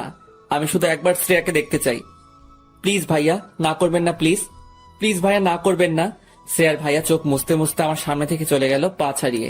সাইডে বসে থাকা আমি মিতুর দিকে অসহায় চোখে তাকালাম আর হাত জোর করে, মিতু প্লিজ আমায় একটাবার তুলে ধরো। আমি শুধু একটাবার আমার ভালোবাসার মানুষটার মুখটা দেখতে চাই। মিতু ওর চোখ মুছে আমায় স্ট্রেচারের সামনে তুলে ধরলো। দেখলাম আমার পৈটা চাঁদ বুকে সাদা কাপড়। আমি কাপা কাপা হাত নিয়ে ওর মুখের উপর থেকে কাপড়টা সরালাম। মেয়েটার দুটো মায়াবী চোখ বন্ধ হয়ে গেছে। আমি ওর মুখের উপর আমার মুখটা নিয়ে গেলাম এবং পাগলের মতো হাসতে হাসতে, কি ম্যাডাম, একাই ঘুমিয়ে গেলে আমায় ছেড়ে? কি আমি খুব বিরক্ত করছিলাম বলো তোমায়? এই প্রতিদিন কলেজে এসে তোমার পাশে থেকে তোমার সাথে নানা রকম ফাইজলামি করে তোমায় রাগানো, তোমায় জেলাস ফিল করানো। কি ম্যাম, আমি এখন তামিমের বাসায় গেলে তোমার আর বাসে বিরক্ত করব না? তোমার সাথে মলে গিয়ে ট্রায়াল রুমে ওরকম ফাইজলামিও করব না? আচ্ছা ম্যাম, তুমিও আমায় খুব ভালোবাসতে, বলনি কেন? আরে আমিও তো বাসতাম, তাহলে আমিও কেন বলনি? এই এই এই আমার লক্ষ্মীরা, রাগ করো না, দোষ দিচ্ছি না তোমায়। জানো তো, তোমায় রাগলে ঠিক আমার প্রিয় লজ্জাপতি বউটার মতো লাগে। আরে অন্য কেউ না, তোমাকেই বলছি। একটু হেসে বলো না, অব্র তোমায় ভালোবাসি, চলো না আজ একটু পার্কে যাই এবং দুজনের সাথে মনের কথাগুলো শেয়ার করি। কি ম্যাম, ভাবছো আমি তোমায় সুখী রাখতে পারতাম কিনা? অবশ্যই রাখতে পারতাম ম্যাম। তোমায় 5 টাকার একটা টিপ পাতা আর 10 টাকার একটা কাজল এনে তোমায় পরিয়ে দিয়ে খুব সুখী রাখতাম। এই যে ম্যাম, আমার সাথে আমার শহরের প্রতিটা গলি ঘুরবে। আরে না না, অন্যদের মতো বাইক কিংবা গাড়িতে না, আমি অন্যদের থেকে আলাদাভাবে ঘুরবো। তুমি আমার হাতটা জোর করে চেপে ধরবে এবং আমি তোমার দিকে তাকিয়ে বলবো, এভাবে হাতটা শক্ত করে ধরে রেখো প্রিয়সিনী। তুমি যখন লজ্জায় চোখের পলক ফেলে বলবে ঢং, আমিও হালকা এসে তোমার চোখে চোখ রেখে বলবো, ভালোবাসি যে তোমায় খুব। বলছি ম্যাম, আর কত ঘুমাবা? ওঠো না, চলো না আমাদের স্বপ্নগুলো পূরণ করি। এই পাগলি, ওঠো, আর কত ঘুমাবা? ওই তুমি উঠবা তো নাকি? এসব কথাগুলো পাগলের মতো শ্রেয়ার মুখের সামনে মুখে তুলে বলছি, আর আমার গাল বেয়ে আসা প্রতিটা চোখের পানির বিন্দুকণা তোমার নাকটার উপরে পড়ছে। মেয়েটাকে দেখে মনে হচ্ছে না যে আমায় ছেড়ে চলে গেছে, এখন আমার কাছেই কাছে। আমি এবার আমার মুখটা ওর কানের কাছে নিয়ে গিয়ে, খুব ভালোবাসি তোমায়, এটা বলার সাথেই আমায় কে যেন একজন এসে ধরলো এবং আমার পেটের কাছে কি যেন একটা রাখলো। আমি এসব কোনো কেয়ার না করে পাগলের মতো শ্রেয়ার কানের কাছে বিড়বিড় করতে থাকলাম। হঠাৎ বুঝলাম আমার পেটের কাছে কে যেন বারে বারে গুলি ফায়ার করছে। আমি পিছনে তাকিয়ে দেখতেই দেখতে পেলাম শ্রেয়ার ভাইয়া। আমি চোখ দুটো বড় বড় করে শ্রেয়ার ভাইয়ার দিকে তাকিয়ে হাসলাম এবং ঠোঁটের উপর ঠোঁট চেপে ধন্যবাদ জীবন্ত লাশটাকে মৃত লাশে পরিণত করার জন্য। শ্রেয়ার ভাইয়া রাগে ঘৃণায় আমার দুটো পায়ে আবারও লাথি মেরে আমায় হাঁটু মুড়ে বসিয়ে দিল এবং আমার চুলের মুড়িটা ধরে আমার মুখের ভেতর পিস্তলের নলটা ঢুকালো। আমি চারদিকে তাকিয়ে দেখলাম প্রচুর মানুষ আমাদেরকে দেখছে, তবে আমায় আটকালেও আমি আজ নিজেকে আটকাতে দেব না। আজ নিজেকে মনে হচ্ছে আমি পরিবারের একজন অবাধ্য ছেলে ছিলাম। এত বড় দোষ নিয়ে আমি জীবনে কখনো এগোতে পারতাম না। দলের লোকগুলো চারিদিকে বন্দুক হাতে নিয়ে দাঁড়িয়ে আছে।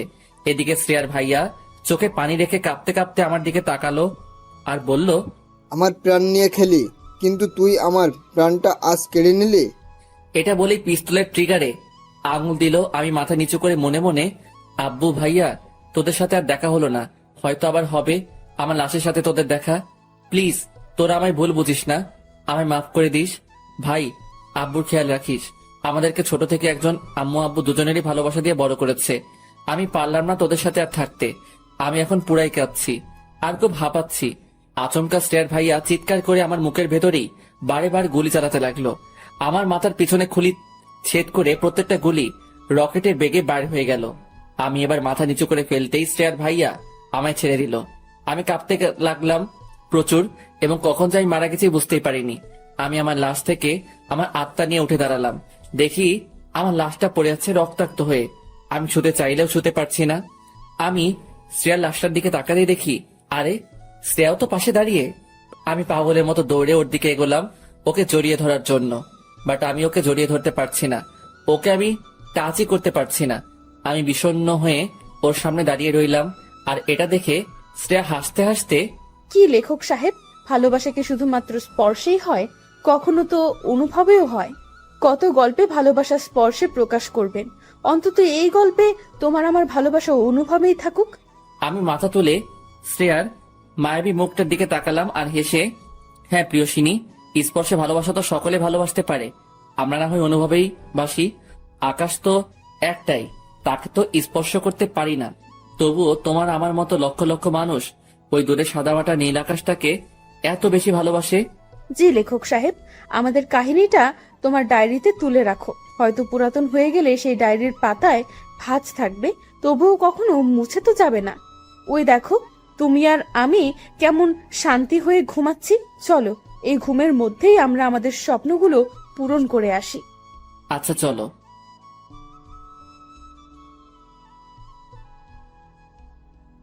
এটা বলে শ্রেয়াও মাথা নিচু করে নিল এবং অন্যদিকে তাকিয়ে রইল। শীতলদা আমার দিকে তাকিয়ে, চিনিস নাকি? জি, ফ্রেন্ড হয়। আমি এবার বাইরের দিকে তাকিয়ে দেখলাম ওর ভাইয়া আসছে কিনা। ওর ভাইয়া গাড়ির সাইডে দাঁড়িয়ে কার সাথে যেন ফোনে কথা বলছে। এদিকে শীতলদা আমাকে, আমি দেখছি, যা তোরা কথা বল। আমি খুশি হয়ে, থ্যাঙ্কস দাদা। এটা বলে আমি গুটি গুটি পায়ে শ্রেয়ার দিকে এগোচ্ছি, আর শ্রেয়া তত মুখ লুকানোর ট্রাই করছে। আমি ওর সামনে গিয়ে দাঁড়ালাম আর ওর দিকে তাকিয়ে, শ্রেয়া আমি জানি আমি ভুল করেছি, তোমায় না জানিয়ে চলে এসেছি, কিন্তু কি করব বলো? আমি আমার ফ্যামিলির কথা ভেবে এসব করতে বাধ্য হয়েছি। শ্রেয়া সাপের মতো ফুসফুস করতে লাগলো। কে আপনি? আমি আপনাকে চিনি না। বুঝলাম অভিমান করেছে, তাই আমি হালকা হেসে, আচ্ছা বাবা সরি, বলছি তো ভুল হয়েছে আমার। আরে বাবা, কে আপনি? আর আমাকে সরি বা কেন বলছেন? আমি তো আপনাকে চিনি না। এটা বলেই উঠে গেল এবং আমার দিকে আঙুল তুলে, আমি আপনাকে চিনি না, আই হেট ইউ। এটা বলেই ও গাড়ির কাছে গিয়ে গাড়িতে উঠে গেল। ওর এমন করা আমার সাথে ব্যবহার আমার বুকের সোজা তীরের ফলার মতো এসে লাগলো। নিজের অজান্তেই চোখের কোণে পানি চলে এলো। চোখের পানি লুকিয়ে হালকা হেসে, শীতলদা আমি আসি এখন, আব্বু হয়তো খুঁজবে, অনেকক্ষণ এসেছি তো। এটা বলে আমি বাইরে চলে এলাম। গাড়িটার দিকে বারবার তাকাচ্ছি, শুধু একটা কথাই ভেবে, একবার হলেও শ্রেয়া জানালাটা খুলবে। বাট আমার ভুল ধারণা, ও খুলল না একটা বারের জন্য। শ্রেয়ার ভাইয়া টাকা মিটিয়ে গাড়িটা স্টার্ট দিয়ে আমার চোখের সামনে থেকে চলে গেল। নিজের মন আমায় এখন একটাই প্রশ্ন করছে, অভ্র তুই তো ওকে একটু হলেও ভালোবাসিস, আজ তখন তোর এতটা আবার কাছে এলো, কেন তুই ওকে তোর ভালোবাসার কথাটা জানালি না? তোদের মিলন ঠিকই হবে, কারণ উপরওয়ালা চেয়েছে বলেই আবার তোদের দ্বিতীয়বার একে অপরকে দেখার সুযোগ করে দিয়েছিল। কিন্তু সব তুই শেষ করে ফেললি, আর তুই কোনোদিন ওকে পাবি না, আর চাইলেও তুই ওর সাথে মিট করতে পারবি না, কারণ তুই তো জানিস না শ্রেয়া কোন কলেজে পড়ে এবং কোন মেসে থাকে। অভ্র তুই তো ভালোবেসেছিস, কোনো অপরাধ তো করিসনি, আর তুই ওর ভাইয়া মানে একজন মাফিয়ার জন্য তুই ভয় পেয়ে তোর ভালোবাসার বলিদান দিবি? এটা কিছুতেই হতে পারে না। তুই পারবি অভ্র, তুই পারবি। আমি এসব ভাবতে ভাবতে রুমে এসে চুপচাপ বেডের বালিশে মুখ গুজে পড়ে রইলাম। আমার মাথায় এবার বুদ্ধি এলো, তামিমকে ফোন দেই, সেই সব বলতে পারবে। হ্যালো তামিম। জি ভাই বল। বলছি শোন না, শ্রেয়া কোন কলেজে পড়ে কিছু জানিস? না রে দোস্ত, ওর সব সিক্রেট।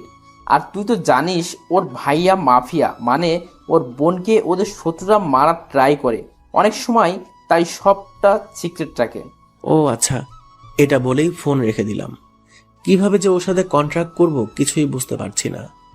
তারপরেই মাথায় এলো, আরে ও তো আমার ফেসবুক ফ্রেন্ড লিস্টে অ্যাড আছে, ওখানে নিশ্চয়ই কলেজের নাম দেওয়া থাকবে। তাই আমি তাড়াতাড়ি ফোন বের করে ফেসবুক লগ ইন দিলাম এবং কলেজের নাম এবং ও যেখানে থাকে তার অ্যাড্রেসও পেয়ে গেলাম। দিন 4 পর ওখানে গিয়ে হাজির হলাম। কলেজের সামনে দাঁড়িয়ে আছি, প্রায় 30 মিনিট হতে চললো, বাট এখনো মহারানীর দেখা নেই। আমি হাতে ফোনটা রেখে ঘোরাতে ঘোরাতে চারদিকে তাকাচ্ছি। ডান সাইডে চোখ রাখতেই শ্রেয়া ওর ফ্রেন্ডদের সাথে হাসাহাসি করতে করতে কলেজের গেটের সামনে আসছে। বাতাসে চুলগুলো উঠছে, একটা নীল কালারের সালোয়ার কামিজ পরেছে, চোখে হালকা কাজল আর ঠোঁটের কোণে হাসি। আবারও প্রেমে পড়ে গেলাম মেয়েটার। মেয়েটা এবার কলেজের গেটের সামনে আসতেই আমায় দেখতে পেল এবং না দেখার ভান করে বিরক্তিকর ভাব নিয়ে ভেতরে ঢুকে গেল। আমি এবার পিছন থেকে, শ্রেয়া, ও শ্রেয়া, চুপ, ও শ্রেয়া, কি হলো শুনতে পাচ্ছ না? ওর কোনো রেসপন্স না পেয়ে সোজা ওর সামনে গেলাম এবং ওর দিকে তাকিয়ে, কি হলো এত ডাকছি যে? শ্রেয়া এবার ভাব দেখিয়ে, কে ভাই আপনি? ভাইরে, কথাটা সোজা আমার বুকে এসে লাগলো। আমি এদিক ওদিক তাকিয়ে দেখলাম আমি ছাড়া তো কাছাকাছি কেউ নেই। আমায় বললে কথাটা? জি, কে আপনি ভাই? আমি ওর কথা শুনে মুখে হাত রেখে, আরে আরে, এই তো কিছুদিন আগে বর বানামে বলছিলে, আর এখন ভাই? শ্রেয়া আমার দিকে না তাকিয়ে, আপনাকে আমি চিনি না, তো সরে দাঁড়ান। এটা বলেই সাইড কাটিয়ে চলে গেল।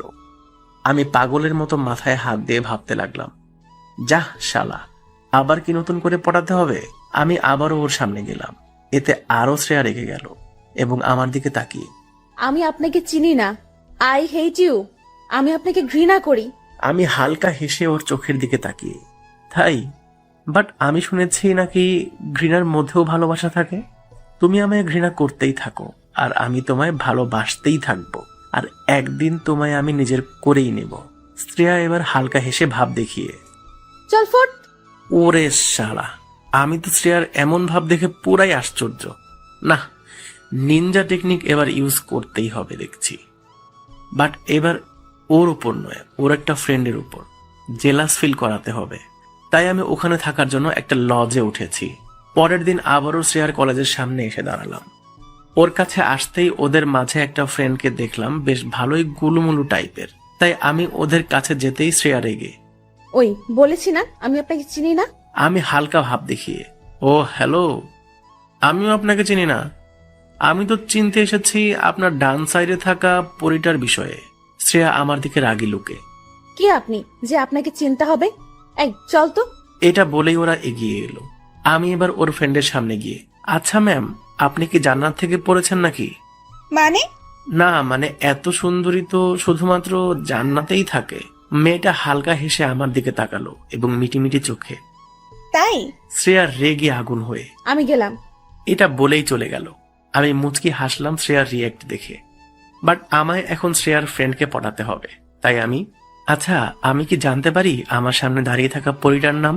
কেন? আমার ফ্রেন্ডের বড় ভাইয়ের কাল বেবি হয়েছে। আমার ফ্রেন্ড বলেছে তার ভাতিজির নাম নাকি কোনো পরীর নামে রাখবে। আর আপনি তো কোনো পরীর থেকে কম না, তাই যদি আপনি বলতেন। মেয়েটা আমার দিকে তাকিয়ে, আমার নাম মিতু। হাউ সুইট, আপনার নামের মতো আপনিও অনেক সুইট। বাসায় সুগার শেষ হলে আপনাকে নিয়ে যাব, আপনি হালকা হেসে দেবেন, ব্যাস আমার বাসায় কখনো সুগারের অভাব হবে না। মেয়েটা মুখে হাত দিয়ে আমার দিকে তাকালো এবং হাসতে হাসতে আমি আবারও, এই শোনো না, কি? আপনার ঠোঁটের হাসিটা একটু সামনে রাখেন। কেন? না মানে আপনার হাসিতে এতটাই মায়া আছে যা সব ছেলেদের পাগল বানিয়ে ছাড়বে। ভাইরে, মেয়ে আমার দিকে তাকিয়ে হেসেই যাচ্ছে এবার, আর ওদিকে দূর থেকে শ্রেয়া আমাদের নোটিস করছে। মিতু শ্রেয়ার কাছে যেতেই বুঝলাম শ্রেয়া ওকে ভীষণভাবে বকাবকি করছে। আমি তো শুধু এবার শ্রেয়াকে জ্বালাবো, আমায় চেনে না বলে কিনা, চিনিয়েই ছাড়বো। আমি এবার দাঁড়িয়ে দাঁড়িয়ে ওদের মজা দেখছি।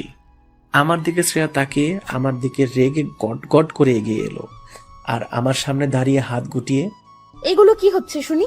আমি হালকা হেসে মাথার চুল ঠিক করতে করতে, যখন দেখলাম আগেরটা পাত্তা দিচ্ছে না, তখন আর তার পিছনে পড়ে থেকে লাভ কি? কবি বলিয়াছেন, একজন ছেড়ে গেলে আবারও একজনকে ধরো, মনে দুঃখ পেও না ভাইরে। শ্রেয়া আরো রেগে বাঘের থাবার মতো দুটো হাত আমার মুখের কাছে এনে, উফ, তোর কবির গুষ্টি কিলাই। যদি দেখছি না আমার ফ্রেন্ডের পেছনে পড়ে আছিস, আর তাহলে কিন্তু তোকে আমি খুন করে ফেলবো। আমি ওকে আরো রাগানোর জন্য, খুব কষ্ট হচ্ছে বলো, তোমার ফ্রেন্ডকে পাত্তা দিচ্ছে এই ছেলেটা, বাট তোমায় পাত্তা দিচ্ছে না। আহা গো সোনা আমার, খুব কষ্ট হচ্ছে বলো। ভাই রে, শ্রেয়া এখন পুরাই আগুন। অভ্র পালাতই, নইলে তোর আজ খবর আছে। আমি আবারও দুষ্টুমি করে, তুমি হলে আমার বেহুলা, জানি এখনো তুমি আমায় বাসো ভালা, তবে কেন করো এত ছলনা? ওহে বলো না প্রিয় ললনা। এটা বলেই দৌড় দিলাম, আর ওদিকে শ্রেয়া রাগে একটা স্যান্ডেল ছুঁড়ে। তা হারামি তোর কবি হওয়া, কাল থেকে যদি আশেপাশে দেখছি আমি কি করতে পারি। কেন গো, কিস করবা বুঝি? শ্রেয়া এবার রেগে মাটিতে লাথি মারছে। আমি এবার মিতুর দিকে তাকিয়ে হাত তুলে, বাই পরি। শ্রেয়া আবারও রেগে আমায় কিছু না বলে সোজা মিতুর কাছে গেল এবং মিতুকে নিয়ে ভেতরে চলে গেল। আমি এখনো দাঁড়িয়ে আছি, আর যেখানে থাকি ওখানে গিয়ে করবোটা কি? আমি তো একা। সো ওখানে বোর হওয়ার থেকে কলেজের সাইডে একটা কফি শপ আছে, সেখানে গিয়ে বসি। কফি শপে দীর্ঘ 1 ঘন্টা বসে আছি। আমি মোবাইল টিপছি ঘাড় নিচু করে। সামনে তাকাতেই দেখি, আরে মিতু আর শ্রেয়া কখন এলো? এরা দুজন একে অপরের সাথে গল্প করছে। মিতু আমার দিকে মুখ করে বসেছে। আমি এবার হাত তুলে, আরে হাই, এখানে কখন এলেন? শ্রেয়া পিছনে ফিরে আমাকে দেখতেই ও উঠে মিতুর হাত ধরে, আইনি তো চল, ফালতু ছেলে একটা, মেয়ে দেখলে শুধু গায়ে পড়ার ধান্দা। আমি শ্রেয়ার কথায় পাত্তা না দিয়ে মিতুর দিকে তাকিয়ে, এই যে মিস, কোল্ড কফি নাকি হট কফি? জানি এত সুন্দরী মেয়ের কোল্ড কফির থেকে হট কফিটাই ফেভারিট। মিতু আমার দিকে তাকিয়ে হালকা হেসে মুখ বাঁকিয়ে, ওহ না, আমার কোল্ড কফি। এই রে শালা, মেয়ে পটাতে গিয়ে উল্টাপাল্টা বলে ফেলেছি। যাই হোক, একে ঠিক আমার লাইনে নিয়ে আসতেই হবে। শ্রেয়া রেগে ওকে টেনে নিয়ে বাইরে চলে গেল। আমি ওদের সাথে বাইরে গেলাম।